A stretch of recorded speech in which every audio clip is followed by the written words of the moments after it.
કેરી જેમ ફળોનો રાજા ગણાય છે, એમ પરવળ એ શાકનો રાજા ગણાય છે. પરવળ એ આપણા સ્વાસ્થ્ય માટે ખૂબ જ ફાયદાકારક હોય છે. પણ જ્યારે ઘરે પરવળનું શાક તૈયાર કરીએ ને, તો ઘણા બધાને નથી ભાવતું. તો આજે તમારી સાથે પરવળના ભરેલા શાકની એવી રેસીપી શેર કરવાની છું કે જેને પરવળ નહીં ભાવતા હોય ને, એ પણ સામેથી માંગીને ખાશે ને એટલું ટેસ્ટી બને છે. અને હા, આપણે સ્ટફ શાક બનાવીએ છીએ તો પણ ખૂબ જ ઓછા તેલનો ઉપયોગ કરીશું. હલો ફ્રેન્ડ્સ, હું છું હેતલ. કિચન ક્રાફ્ટમાં તમારા બધાનું હાર્દિક સ્વાગત છે. તો ચલો આજની મજેદાર રેસીપી બનાવવાનું શરૂ કરીએ. ભરેલા પરવળ તૈયાર કરવા માટે અત્યારે મેં 500 ગ્રામ પરવળ લીધા છે. પરવળ જ્યારે પણ તમારે બનાવવા હોય ને, તો માર્કેટમાંથી તાજા લાવી 1-2 દિવસની અંદર બનાવી લેવા. જો પડી રહે ને તો પછી નરમ થઈ જાય છે. અને પરવળનું શાક બનાવતા પહેલા હંમેશા એને આ રીતે પાણીમાં લગભગ અડધા કલાક માટે રહેવા દેવા. એટલે પરવળ તમારા એકદમ સરસ કડક થઈ જશે. અત્યારે મેં વજનમાં 500 ગ્રામ લીધા છે. લગભગ 3 થી 4 વ્યક્તિ માટે તમે આમાંથી શાક તૈયાર કરી શકો છો. પરવળ એ એટલું ગુણકારી શાક છે ને, એની અંદર વિટામિન એ, સી હોય છે.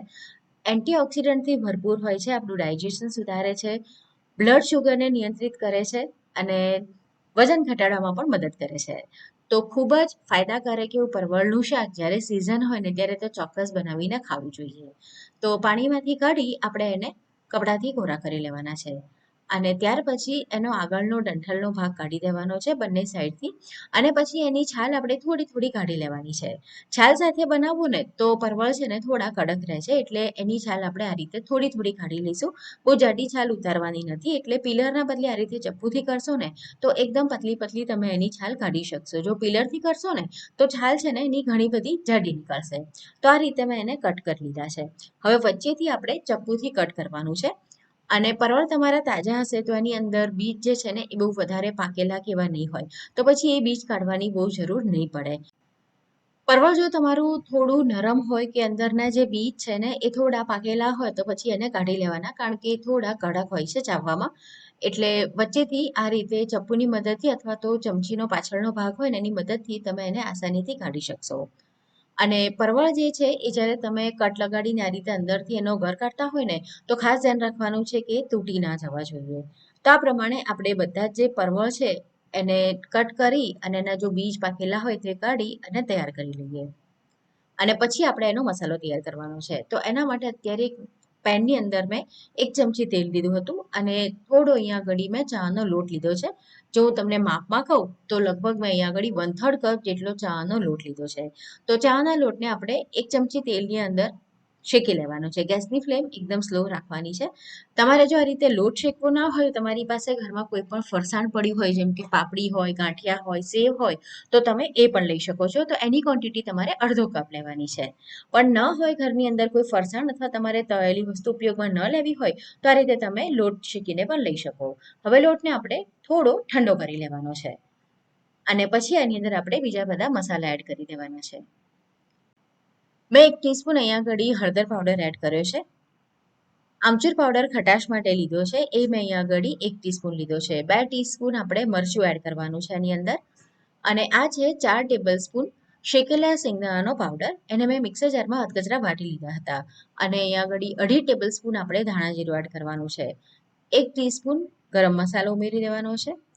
અને આમચૂર એડ કર્યો છે એટલે અહીંયા આગળ ખટાશને બેલેન્સ કરવા મેં ગોળ એડ કર્યો છે 2 ટેબલ સ્પૂન. અને 1 લીલું મરચું મેં થોડું સમારીને એડ કર્યું છે. અડધો કપ અહીંયા આગળ મેં કોથમીર લીધી છે. અને થોડું આપણે આદુ એની અંદર એડ કરીશું. મેં અહીંયા આગળ લસણ ડુંગળીનો ઉપયોગ નથી કર્યો. તમારે જો આમાં લસણ નાખવું હોય તો તમે આદુ મરચાં લસણની પેસ્ટ નાખી શકો છો. પણ મેં અત્યારે લસણ ડુંગળી વગર જ આ શાક તૈયાર કર્યું છે. આદુ થોડું ખમણીને નાખવાથી શાકનો જે સ્વાદ છે ને ખૂબ જ સરસ આવે છે. સ્વાદ મુજબ અહીંયા આપણે મીઠું એડ કરવાનું છે. તો મેં 1/4 ટીસ્પૂન જેટલું મીઠું અહીંયા એડ કર્યું છે. હવે બધી વસ્તુઓને આપણે મિક્સ કરી લેવાની છે. આ તો થઈ ગયો આપણો કોઈ પણ ભરેલું શાક તૈયાર કરીએ ને એનો મસાલો. આ પ્રમાણે તમે મસાલો બનાવીને ફ્રીજમાં સ્ટોર પણ કરી શકો છો. તમારે જો મસાલો સ્ટોર કરવો હોય તો આપણે જે કોથમીર એડ કરી છે અને લીલા મરચાં એડ કર્યા છે ને એ નહીં કરવાના. બાકીની બધી વસ્તુઓ તમે એડ કરી અને રાખી શકો છો. તો કોઈ પણ ભરેલું શાક તૈયાર કરવું હોય ને તમે કરી શકો. પણ આ જે મસાલો છે ને તો ડ્રાય છે. તો આપણે જ્યારે કંઈ પણ મસાલો ભરવાનો હોય તો એના માટે એની અંદર બાઇન્ડિંગ જોઈએ. અને પરવળમાં તો ખાસ જોઈશે. તો આપણે શું કરીશું, એની અંદર એક બીજી વસ્તુ એડ કરીશું જેના કારણે ખૂબ જ સરસ બાઇન્ડિંગ આવશે. તો પહેલા થોડો કોરો મસાલો આપણે અલગ કાઢી લઈએ, એનો ઉપયોગ આપણે પાછળથી કરવાના છે. અને હવે આ જે બાકીનો મસાલો છે ને એની અંદર આપણે બટાકા એડ કરીશું. બાફેલા બટાકા એડ કરવાથી એકદમ સરસ એની અંદર બાઇન્ડિંગ આવે છે. તો અહીંયા આગળ મેં 3 નાની સાઈઝના બટાકા લીધા છે અને એને બાફી અને હાથેથી જ આ રીતે મેશ કરી લેવાના છે. બટાકાથી સ્ટફિંગનો જે સ્વાદ છે ને એ ખૂબ જ સરસ આવશે અને પરવળ જે છે ને એ નહીં ભાવતા હોય ને એને પણ આ જે મસાલો છે અંદરનું સ્ટફિંગ છે એના કારણે ખૂબ જ ભાવશે. તો સરસ રીતે આપણે એને મિક્સ કરવાનું છે અને આ સમય પર તમે આ જે મસાલો છે એને ટેસ્ટ પણ કરી શકો. તમને જો કોઈ વસ્તુ ઓછી વધારે લાગતી હોય તો તમે અત્યારે એડ કરી શકો છો. તો બસ મસાલો જો એકદમ સરસ એની અંદર બાઇન્ડિંગ આવી ગયું છે. તો આ રીતનો આપણો મસાલો તૈયાર થઈ ગયો છે અને પરવળ આપણે પહેલાથી જ તૈયાર કરીને રાખ્યા છે. તો હવે આ બધો જ મસાલો પરવળની અંદર આપણે સ્ટફ કરી દઈએ. હવે જ્યારે આપણે કોઈ કોરું શાક બનાવીએ ને તો એની અંદર આપણને છે ને તેલનું પ્રમાણ ખૂબ વધારે લેવું પડતું હોય છે, કારણ કે એમાં પાણી નથી એડ કરતા એટલે. પણ આજે આપણે એકદમ ઓછા તેલનો ઉપયોગ કરીને આ શાક બનાવવાના છે અને ઇનફેક્ટ પરવળ છે એટલે તો હું આ શાક આજે ઘીમાં જ તૈયાર કરવાની છું. તો આ મસાલાની અંદર પરવળનો વચ્ચેનો જે ભાગ હતો ને જે થોડો થોડો એ મેં અહીંયા આગળ એડ કરી દીધો છે. જેટલો પણ અંદરનો ગર નીકળ્યો એમાંથી જે એકદમ કૂણો ગર હતો ને એ બધો જ અહીંયા આગળ આ મસાલામાં એડ કરી દેવાનો, કારણ કે પરવળને આપણે ચડવીશું એટલે એ બધો જ એની અંદર સરસ ચડી જશે. મિક્સ થઈ જાય પછી પરવળને સ્ટફ કરી લેવાના છે. તો આ પ્રમાણે મસાલો એની અંદર ભરી દેવાનો અને પછી હાથેથી જ તમારે એને થોડું પ્રેસ કરી લેવાનું અને હાથમાં રીતે ગોળ ફરાવશો એટલે એકદમ સરસ રીતે સ્ટીક થઈ જશે. બટાકા છે એટલે બાઇન્ડિંગ ખૂબ જ સરસ આવશે અને ચાનો લોટ છે એના કારણે એ ખુલશે પણ નહીં. એટલે એવું નહીં થાય કે જ્યારે તમે શાક તૈયાર થઈ જશે ને તો બધો મસાલો બહાર આવી જાય. જો અત્યારે પરવળ સ્ટફ થઈને તૈયાર થઈ ગયા છે. હવે આ રીતનું જે સ્ટીમરની પ્લેટ આવતી હોય છે ને એની અંદર આપણે સ્ટીમ કરી લઈશું. તમારી પાસે કાણાવાળી પ્લેટ હોય ને તો તમે એ પણ લઈ શકો. જનરલી આપણે શાક સીધું વઘારી દઈએ છીએ એટલે શાક ચડવે ને એના માટે આપણે તેલ કે ઘી તમે જે પણ ઉપયોગમાં લેતા હો પરવળ બનાવવા માટે એની વધારે જરૂર પડે. પણ આ રીતે આપણે થોડું સ્ટીમ કરી લઈએ ને તો ખૂબ જ ઓછા ઘીની અંદર આ તૈયાર થઈ જશે. હવે સ્ટીમ કરવા માટે આ રીતે એક મોટી કઢાઈમાં મેં પાણી મૂક્યું હતું અને લગભગ આપણે 5 જ મિનિટ માટે એને સ્ટીમ કરવાનું છે. કુકરમાં વિસલ નથી લેવાની, નહીંતર પરવળ છે ને એકદમ નરમ થઈ જશે. તો અહીંયા મેં ફક્ત 5 જ મિનિટ માટે રાખ્યું હતું. પાણી એકદમ સરસ ગરમ થઈ જાય એટલે અંદર મૂકી દેવાનું, 5 મિનિટ માટે ઢાંકણ ઢાંકી દેવાનું. હવે જુઓ આ ઠંડા થઈ જાય ને પછી આપણે વઘારીશું. તમે જો ગરમ ગરમમાં એને વઘારવા જશો ને તો શું થશે કે નરમ હોવાથી એ તૂટી જશે.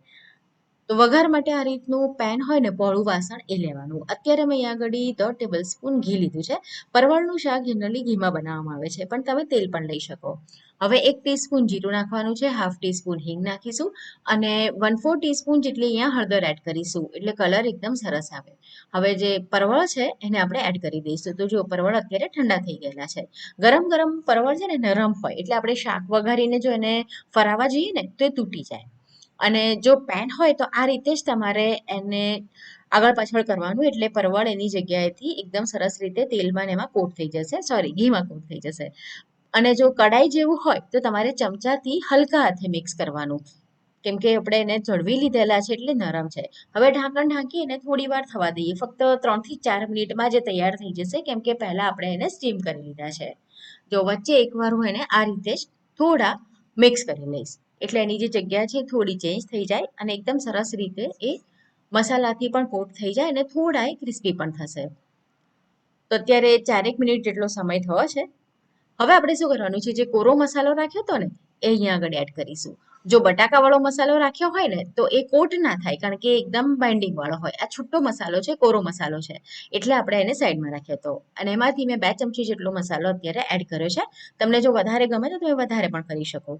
અને 1/2 ચમચી એટલે કે 1/2 ટીસ્પૂન અહીંયા આગળ મેં કાશ્મીરી લાલ મરચું લીધું છે એટલે કલર સરસ આવે અને થોડું ઘી પણ એડ કર્યું છે અને હલકા હાથે એને મિક્સ કરી લેવાનું છે. તો આપણું સ્ટફ ભરેલા પરવળનું શાક અત્યારે બનીને તૈયાર થઈ ગયું છે. આ શાક બનાવીને તમે ફ્રીજમાં 2 થી 3 દિવસ સુધી સ્ટોર કરી શકો છો, બિલકુલ જ ખરાબ નથી થતું અને સ્વાદમાં એટલું સરસ લાગે છે ને કે પરવળ નહીં ભાવતા હોય ને એ પણ તમારી પાસે સામેથી માંગીને ખાશે. તો સ્ટફ પરવળને મેં આજે સર્વ કર્યા છે ગરમા ગરમ રોટલી, રસ અને સલાડની સાથે. તો તમે આ ભરેલા પરવળનું શાક ક્યારે બનાવો છો? કમેન્ટ કરીને મને ચોક્કસ જણાવો. તમે આ રીતનું શાક ઘરે પહેલાં ક્યારે બનાવ્યું છે કે નહીં એ પણ મને કમેન્ટમાં ચોક્કસ જણાવજો. આવી નવી નવી રેસીપી જોવા માટે જો તમે હજુ સુધી કિચન ક્રાફ્ટ ચેનલને સબસ્ક્રાઇબ ના કરી હોય તો જરૂરથી સબસ્ક્રાઇબ કરો. અને વિડીયો પસંદ આવ્યો છે તો તમારા ફ્રેન્ડ્સ અને ફેમિલીની સાથે તમે એને ચોક્કસ શેર કરો. તો ફરીથી મળીએ આવી જ એક નવી મજેદાર રેસીપીની સાથે.